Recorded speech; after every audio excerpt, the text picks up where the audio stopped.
Green Fruit. Chapter 1. His legal name was Shepard, because his mother had thought it sounded regal, misrepresenting it as some great Maori tribal name or something. It wasn't clear. She wanted him to be fierce, and this was her contribution because it wasn't her genes. There was really no explaining his mother. There wasn't much in the way of comprehending his mother. He was adopted, but they shared Caucasian-Canadian stock.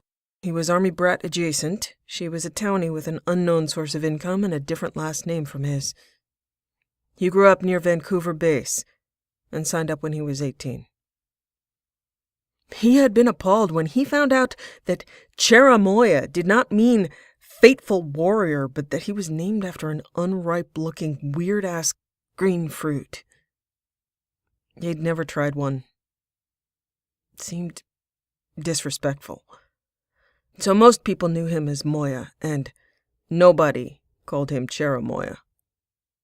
Okay, his mom still called him Cheramoya. Someone had made an attempt at Jerry during basic training, that one last fateful time that his name had been called as an unknown in a group before he corrected them. That resulted in a broken arm. No more Jerry. The broken arm was deserved. Kane was just an asshole. People thanked him. Not Kane, of course, but people. Moya had ultimately developed a sense of humor based on his name and other decisions his mother had made. She was a flake of tremendous proportions, but he loved her and had stopped trying to explain things like unintended cultural appropriation and misunderstanding long ago. Every visit home, which wasn't often, he was fed some traditional meal that was composed of canned soup, ketchup, and some sort of vile, festive topping. He took her out to eat whenever possible. Sometimes it wasn't possible. The woman couldn't cook. Her casseroles were to be feared. They were all vaguely sourced, unpronounceable, and about as authentic as the legendary Maori warrior named Cheramoya. He still did his best to be a fateful warrior, despite his name, and despite assholes like Kane. Today felt fateful. He'd lost Jenkins. He'd gained Ashley. An entire colony gone. A specter. Dead. He'd knocked Ashley out of the way of a beacon and woken with a massive headache. His mother would have told him to lay down in a humid... Why? She did not know. Probably because it was a pain in the ass. Room with cucumbers on his... No, not his eyes. That would make sense. Ears. Cucumber slices balanced precariously on his ears. She insisted the cucumbers on the eyes thing was misinformation, there to dim the true path. True path of what, Mom? Cucumber enlightenment? Do you know how hard it is to keep cucumbers on the ears? She'd checked to make sure he was doing it right.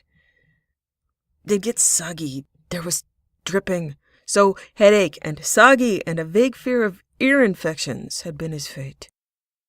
The worst was the tickling. It did distract from the headache, but overall did not contribute to quality of life. He'd been in medbays, lots of medbays in his career. He was grateful that military tradition had nothing about cucumbers in it. Or cayenne pepper. Do not ask. He knew Karin Chakwas, had spoken to her, liked speaking to her. She was calm and sophisticatedly wise in a way he'd like to emulate if he could ever be that cool. On him it would be obviously faked. On her it just flowed like a river. Steadying. His vague impression was approval. That this was a woman that would never make him balance cucumbers on his ears. Over and over. She'd been only recently transferred to the Normandy, and he hadn't been in her medbay until the crushingly bright red and screeching overlay of what the Prothean beacon had done to the inside of his head. Then there were her hands and her voice. She was reassuring him that he was going to be fine, her cool hand on his brow, and then it seemed affectionately trailing down his face, his cheek, his jaw. And then he was really distracted, sitting up and leaning over and doing his best to be in pain, so having a really inappropriate hard-on was not apparent to everyone looking at him anxiously. Way to go, Jerry. I would really like to shoot something right now. Can I shoot something? Yes, a Spectre was dead, but the living have their own tragedies. He sat there thinking about cucumbers as a deterrent as she asked about him, how he felt in her river voice, and... Oh, God. She reached for his forehead again, her brows furrowed, and he made something up about more headache. Yes, up here. I'm up here. All up here. Thoughts of cucumbers weren't helping. Then thoughts of cucumbers really weren't helping. He asked for a blanket, rolled to his side, and hoped she would not touch him again because he would never get out of there with his commission intact.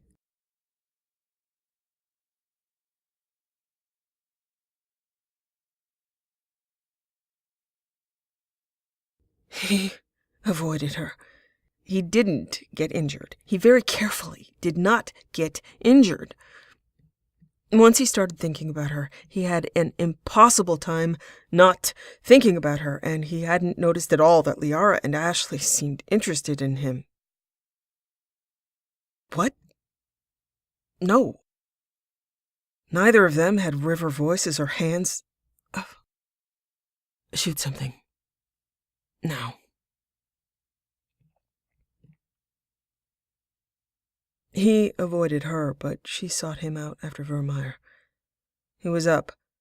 Early.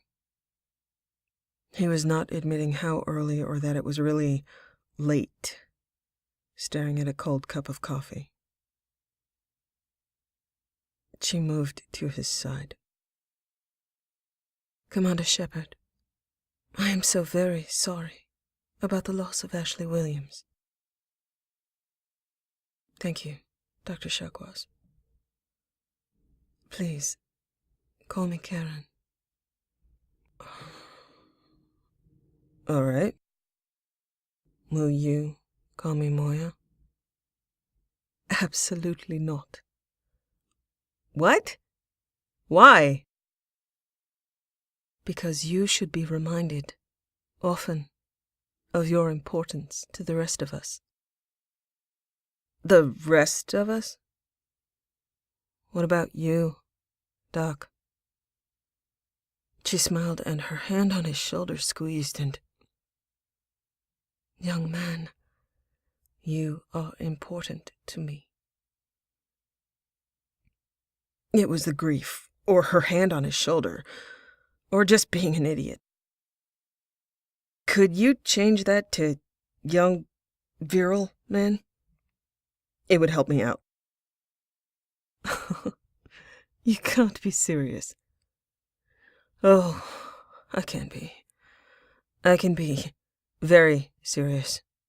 I have a gun and everything.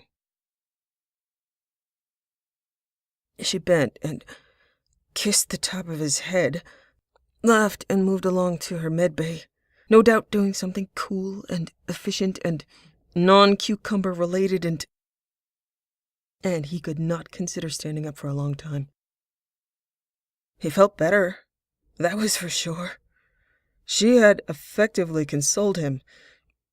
His coffee got a lot colder. Oh, God, I am stuck here. Don't look at her. Look the other way. Do something with your Omnitool.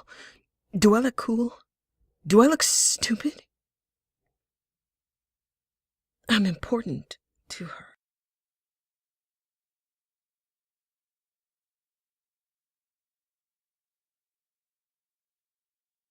On the CIC, Joker was being obnoxious, which was redundant if the speaker was Joker.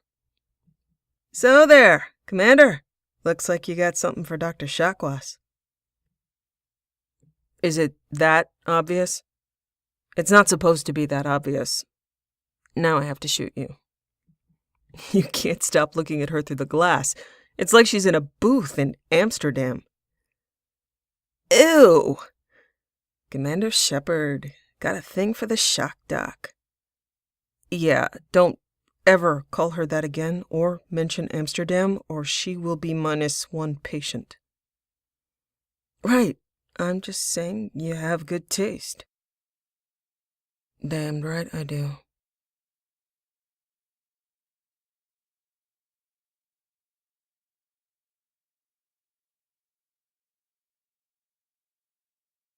After Saren, he was not in great shape, and he heard Anderson say, "Take him to Huerta."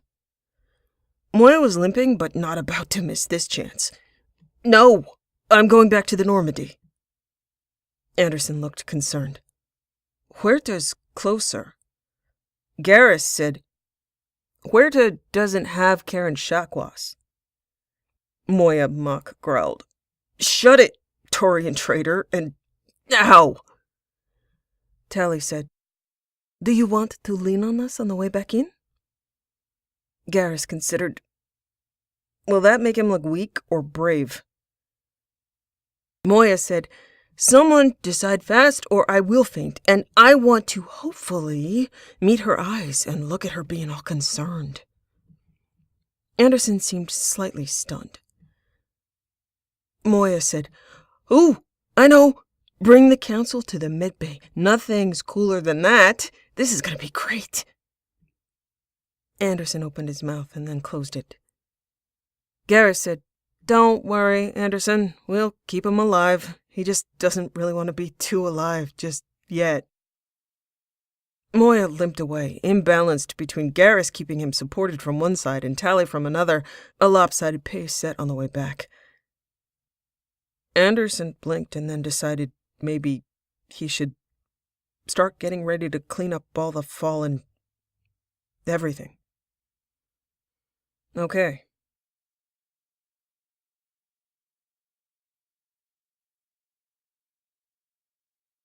She did look all concerned, and she rushed to his side. That was awesome. Garrus and Tally abruptly seemed to lose balance, and Moya got to lean on her on the way to a bed. Maybe it was the pain or the fact that he'd just saved a lot of people. "Hey, Karin, that guy's dead. The bad guy? I'm sure. I did it for you." "For me, Commander?"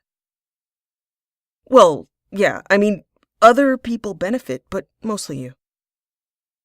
"Then thank you, Commander." "Please call me Moya." "Absolutely not." "I can't believe you're doing this to me. I killed a bad guy. I'm a big deal. The council's coming. You might have to tidy up in here. It's a mess." She looked around her spotless medbay. "I will consider it." "They might need chairs. If you need help lifting them or supervising while you lift things." "Commander, I am going to politely call this situational delirium. Please, lie back." "Oh, hell yeah, this is going somewhere." "And be quiet." "I killed a bad guy, Karin. He was scary." She laughed, and then he laughed, and then the river and her hands, a deep sigh. "Thank you for killing the scary bad guy for me, Commander." "Moya." "No." "Damn it. Okay. You can do that thing you do where it doesn't hurt anymore?" "It hurts." "I will do my best. I will do my best, Moya." "No. You won't do your best. Karin, this day just gets worse and worse. She left, and it stopped hurting.